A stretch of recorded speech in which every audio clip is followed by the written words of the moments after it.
नमस्ते दोस्तों, मेरे सुनो गवर्नमेंट चैनल में आपका स्वागत है। मैं हूं अनीता चौहान, पत्नी Shri Prempal Singh Chauhan, deputy manager, national fertilizers limited, Nangal. आज के वीडियो में एम्प्लॉइज पेंशन स्कीम से संबंधित एक नई जानकारी देने के लिए मैं आप सबको मेरे हस्बैंड श्री प्रेमपाल सिंह चौहान से मिलवाती हूं, जो इस विषय के जानकार है। तो चलते हैं। दोस्तों नमस्कार, उम्मीद करता हूं आप सब लोग अच्छे से होंगे। दोस्तों ये मेरा मोबाइल नंबर दिया हुआ है, यदि आप किसी प्रकार का संपर्क करना चाहते हैं तो इस पर कर सकते हैं। दोस्तों आज का जो एग्जाम्पल है मिस्टर पानेसर हैं, इन्होंने मुझे भेजा है और इन्होंने डाटा भेजे हैं वो हमने ऐसे के ऐसे ही अपने कंप्यूटर में डाल लिए हैं।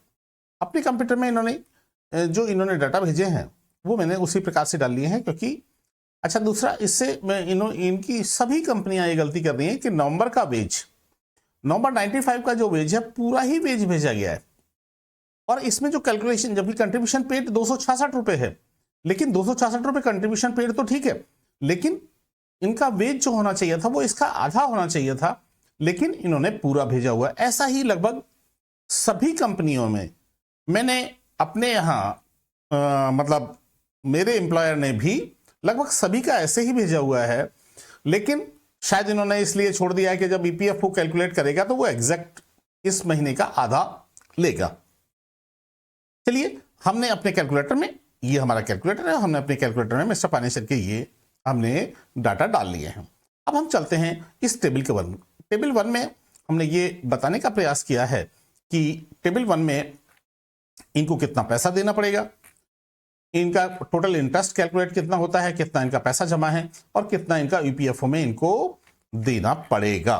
तो चलिए अब हम देखते हैं ये इनका जो है, ये टेबल 1 के एंड में ये टोटल सैलरी है इनकी एंटायर सर्विस की 5,42,677 रुपए 8.33% इनके होते हैं।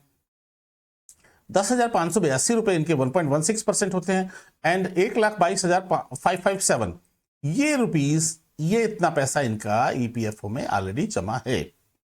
और बैलेंस पैसा जो इन्हें जमा करना है वो 4,30,702 रुपए है। ये मूल अमाउंट है। विद इंटरेस्ट ये अमाउंट जून 2024 तक होता है 14,89,930 रुपीज। यानी इतना बड़ा अमाउंट ये इंटरेस्ट होके लगभग 3 गुना हो जाता है ये अमाउंट, क्योंकि ये 2015 का केस है। 2015 में ये रिटायर हुए, मार्च 2015 में रिटायर हुए हैं, इसलिए तब से लेके अब तक का इंटरेस्ट इनको देना पड़ेगा। पहले का तो है ही, लेकिन वो एक एक्स्ट्रा इंटरेस्ट हो जाता है, इसलिए इनका इंटरेस्ट बहुत ज्यादा है। टेबल 2 में हमने ये समराइज किया हुआ है, ऊपर वाली टेबल 1 को ही हमने समराइज किया हुआ है इनके समझने के लिए। कोई भी जिसका भी केस है, जिसके भी डाटा है, उनको समझने के लिए टेबल 2 में हमने टोटल समराइज किया हुआ है। अब हम इससे नीचे चलते हैं टेबल 3 में। टेबल 3 में हमने, ये हमारी टेबल 3 है, टेबल 3 में हमने इनके पैसे की वैल्यू कैलकुलेट की है। यानी जो पैसा इनका 95 से लेके आज तक जमा हुआ है, उसकी इस इंटरेस्ट के साथ, जो ईपीएफओ का इंटरेस्ट है उसके साथ में उसकी वैल्यू क्या है, इनके रिटायरमेंट तक क्या है। आज की डेट में उसे नहीं देख सकते, क्योंकि तब से हम पेंशन भी तो ले रहे हैं, तो उस डेट में उनके पैसे की वैल्यू क्या है विद इंटरेस्ट, और उसको हम फिर कितनी रिकवरी होगी, किस प्रकार से रिकवरी होगी, ये देखने का प्रयास करेंगे। टेबल 4 में हमने एवरेज कैलकुलेट किए हैं। ये मार्च 2010, ये देखिए मार्च 2015 में इनका रिटायरमेंट है, इसलिए पूरे 5 साल का हमने, फरवरी 2015 में है तो मार्च 2010 से इनका एवरेज जो है वो हमने ले लिया है। और ये जो एवरेज है इनका जो एवरेज आता है वो टेबल 4 में हमने कैलकुलेट कर लिया है। टेबल 4 में इनका जो एवरेज आता है वो ये आता है 59,959 रुपीज 60 महीने का एवरेज, और जो 12 महीने का एवरेज है वो आता है, 12 महीने का एवरेज आता है इनका 60,572 रुपए, और 7,350 रुपए आता है इनका प्रेजेंट कैलकुलेशन के लिए। ठीक है जी। तो इस टेबल में, और टेबल 5 में हमने इनकी रिकवरी कैलकुलेट की है कितने महीने में। देखिए मैंने अब से पिछले 1-2 वीडियो से ये कैलकुलेट करना स्टार्ट किया है कि 4% इंटरेस्ट पे कितनी रिकवरी होगी, 5% पे कितने सालों में रिकवरी होगी प्रेजेंट पेंशन की, और 6% पे कितनी होगी, और 7% पे हम देखेंगे ही। तो इस तरह यहां मैंने 6% का लास्ट कॉलम जरूर लिखा हुआ है, लेकिन हमने इसमें 4, 5, 6 सारा कैलकुलेट किया हुआ है। चलिए हम देखते हैं। देखिए इनका जो पैसा है वो, इनके पैसे की वैल्यू है 2,94,764 रुपए, 294,764 और पेंशन मिल रही है इनको 2265 यानी 2265 रुपए। हमें ये देखना है इनको कि इनकी रिकवरी किस प्रकार से होगी। इनकी जो रिकवरी है वो हमने टेबल 5 में दिखाई हुई है और टेबल 5 में जब हम देखते हैं तो देखिए यदि इनके पैसे की 2,94,764 जो रुपए की वैल्यू है इनका जमा पैसा कितना हुआ, जो मैंने अभी बताया आपको कि इनका 1,22,557 ये इनका टोटल अमाउंट है जो जमा हुआ है। ठीक है जी। यदि हम विदाउट इंटरेस्ट इसको जो प्रेजेंट पेंशन मिल रही है उससे डिवाइड करना चाहें तो लगभग 130 मंथ्स में यानी लगभग 11 साल में इनके पूरे पैसे की रिकवरी हो जाती है। लेकिन ऐसा तो है नहीं, हमारा इकट्ठा अमाउंट है ईपीएफओ के पास में और हम उस पर कोई इंटरेस्ट नहीं है, उसकी या इंटरेस्ट वैल्यू नहीं है कोई भी। तो 4% इंटरेस्ट यदि हम देखें तो 4% इंटरेस्ट से ये 169 मंथ्स यानी लगभग 14 साल में ये रिकवरी हो जाएगी। और 5% इंटरेस्ट से यदि हम कैलकुलेट करें तो ये 5% इंटरेस्ट से मैंने कैलकुलेट किया है 184 मंथ्स में ये रिकवरी हो जाएगी। ठीक है जी, 184 मंथ्स यानी लगभग 15.5 साल। और 6% से यदि हम देखते हैं तो 200 महीने में जाके ये रिकवरी होती है यानी लगभग 17 साल में रिकवरी हो जाती है। अब हम इनकी पेंशन कैलकुलेट करेंगे। इनकी जब 1 मई 1958 इनकी डेट ऑफ बर्थ है, 1 फरवरी 79 को इन्होंने ज्वाइन किया है और लगभग 17 साल इन्होंने एफपीएस के अंदर सर्विस की है, यानी एफपीएस यानी फैमिली पेंशन स्कीम यानी 95 से पहले। तो इनको लगभग 135 रुपए कंपनसेशन मिलेगा। और इनके एक बात और कि इन्होंने वीआरएस ली है, लगभग 1 साल 1 महीने पहले वीआरएस ली है, जबकि इनके 58 ईयर्स होते हैं 30 अप्रैल 2016 को और इन्होंने 28 मार्च 2015 को वीआरएस ले ली है। इसलिए इनकी जो पेंशन कैलकुलेट होगी वो तो वीआरएस की डेट पे होगी, लेकिन जो फैमिली पेंशन स्कीम की कैलकुलेशन होगी, फैमिली पेंशन स्कीम के कंपनसेशन की कैलकुलेशन होगी, वो 30 अप्रैल 2016 को ही होगी। यानी 58 जिस दिन आप कंप्लीट करते हैं उसी दिन होती है फैमिली पेंशन स्कीम की कंपनसेशन। ये ईपीएफओ ने डिफरेंट टाइप से इन्होंने अपने हिसाब से ही फॉर्मूले लगाए हुए हैं, अपने हिसाब से ही पॉलिसी को तोड़ा मरोड़ा गया है। क्योंकि यदि आप 4% पर ईयर जो बंदा रिड्यूस पेंशन ले रहा है या वीआरएस ले रहा है उसकी 4% पेंशन आपने कम कर दी तो वो भी 58 में कैलकुलेट होनी चाहिए थी। लेकिन आप फैमिली पेंशन स्कीम को तो 58 तक कैलकुलेट कर रहे हैं लेकिन पेंशन को नहीं कर रहे हैं। तो चलिए, फैमिली पेंशन स्कीम का जो इनका कंपनसेशन बनता है वो 654 रुपए बनता है, क्योंकि लगभग 21 साल के लिए टेबल बी के अनुसार इनका कंपनसेशन कैलकुलेट किया जाएगा। अब हम इनकी प्रेजेंट पेंशन कैलकुलेट करते हैं, इस फॉर्मूले से प्रेजेंट पेंशन कैलकुलेट करते हैं प्लस सुप्रीम कोर्ट की फॉर्मूले से, यानी 60 महीने के एवरेज के हिसाब से इनकी 60 मंथ की पेंशन कैलकुलेट करते हैं और इनकी प्रोरेटा पेंशन भी कैलकुलेट करते हैं। और जो चेन्नई मेल है, चेन्नई मेल का जो फॉर्मूला इन्होंने दिया हुआ है उस हिसाब से भी हमने कैलकुलेट किया है। हालांकि इस चेन्नई मेल को खुद ईपीएफओ ने डिनाई किया है, क्योंकि ये सिर्फ मेल है, कोई सर्कुलर नहीं है, इसलिए इसको ऐसी भाषा कोर्ट में यूज की है कोचीन में इसे ईपीएफओ ने, इसलिए इसको अभी सर्कुलर नहीं माना जा सकता। चेन्नई मेल के हिसाब से ही इस पे डिस्कशन चल रहा है। लेकिन सबसे बड़ी बात यह है कि इस हिसाब से ये पेंशन भी कैलकुलेट कर रहे हैं।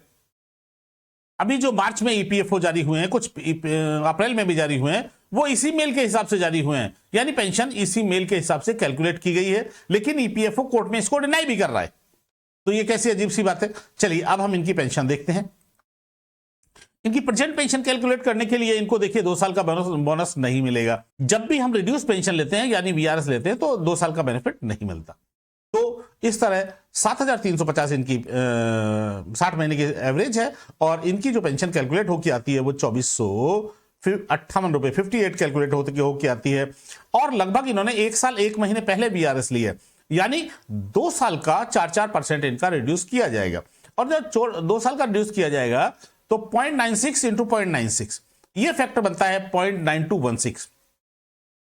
तो जब हम इनकी पेंशन को इस फैक्टर से मल्टीप्लाई करेंगे तो इनकी पेंशन बनती है 2265 रुपए, और 2265 रुपए ही इनको पेंशन मिल रही है। यानी आप इससे हमारी पेंशन की कैलकुलेशन की एक्यूरेसी का अंदाजा लगा सकते हैं। अब हम देखते हैं 60 मंथ्स के हिसाब से। 60 मंथ्स के हिसाब से इनकी जो पेंशन बनती है वो बनती है 17,231 रुपए, लेकिन जब हम इसमें फैक्टर अप्लाई करेंगे, यही 2 साल का रिड्यूस फैक्टर अप्लाई करेंगे, तो इनकी पेंशन बनती है 15,880 रुपए। और जब इनकी इफेक्टिव पेंशन कैलकुलेट करेंगे तो 2265 रुपए घटा देंगे। जब हम एरियर कैलकुलेट करेंगे, चूंकि 2265 का एरियर ये आज तक ले चुके हैं, तो इनकी इफेक्टिव पेंशन बनती है 13,615 रुपए। ऐसे ही जो इनका प्रोरेटा का केस है, प्रोरेटा में इनकी पेंशन बनती है 17,396 रुपए, और यही फैक्टर के साथ में पेंशन बनती है, फैक्टर रिड्यूस फैक्टर के साथ में 16,032 रुपए। और केस 4 यानी मेल के हिसाब से इनकी जो पेंशन है वो बराबर ही बनेगी 60 महीने के हिसाब से। क्यों? क्योंकि 2014 के पहले एक महीने की सैलरी इनकी 60 महीने के एवरेज से ज्यादा होती है। इनकी सैलरी 71,000 है, जबकि इनका जो 60 महीने का एवरेज है वो 59,595 है। इसलिए दोनों केस में इनकी पेंशन बराबर बनेगी। इसलिए मेरी सलाह इनको रहेगी कि ये इमीडिएट अपना पैसा जमा करने जब भी इनको डिमांड लेटर आए। अब हम इनका पेंशन का एरियर कैलकुलेट करते हैं। देखिए टेबल 7 में, ये टेबल 7 है और टेबल 7 में हमने इनका एरियर कैलकुलेट किया है। ये 60 महीने के हिसाब से, ये प्रोरेटा के हिसाब से, ये हायर पेंशन के हिसाब से, और ये प्रेजेंट पेंशन के हिसाब से। अब हम इसी टेबल के लास्ट में चलते हैं, तो इनका एक्चुअल एवरेज कितना, एक्चुअल एरियर कितना बनता है जून 2024 तक। जून 2024 तक इनका एरियर बनता है, ये देखिए 15,11,265 रुपए 60 महीने के केस में, 15,28,000 प्रोरेटा के केस में, और 15,11,000 हायर पेंशन के केस में, और 2,51,445 रुपए ये बनता है आपका प्रेजेंट पेंशन का एरियर। तो इस तरह हम अब हम टेबल 8 देखते हैं, जिसमें हम सारी समरी निकालते हैं। वो बहुत महत्वपूर्ण है। इसमें आपने देखा कि 14,89,930 रुपीज इनके इसमें जमा होते हैं, इनको ईपीएफओ में जमा करने पड़ेंगे।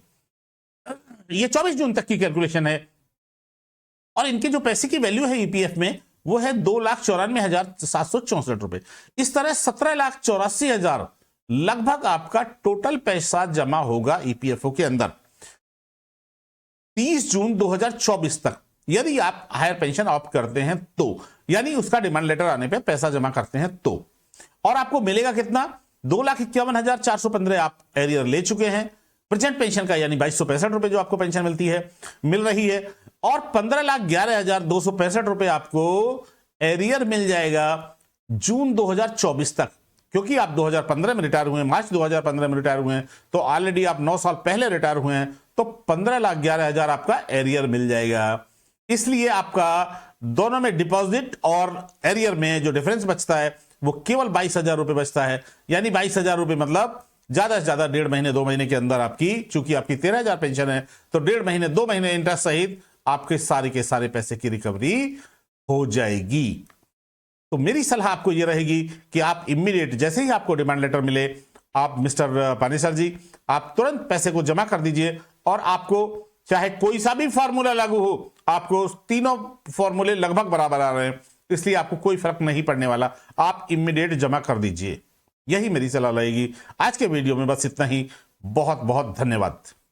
आज की यह वीडियो आपको कैसी लगी कमेंट करके जरूर बताएं। इस वीडियो को देखने के लिए धन्यवाद। लाइक और सब्सक्राइब करें, बेल आइकॉन जरूर दबाएं।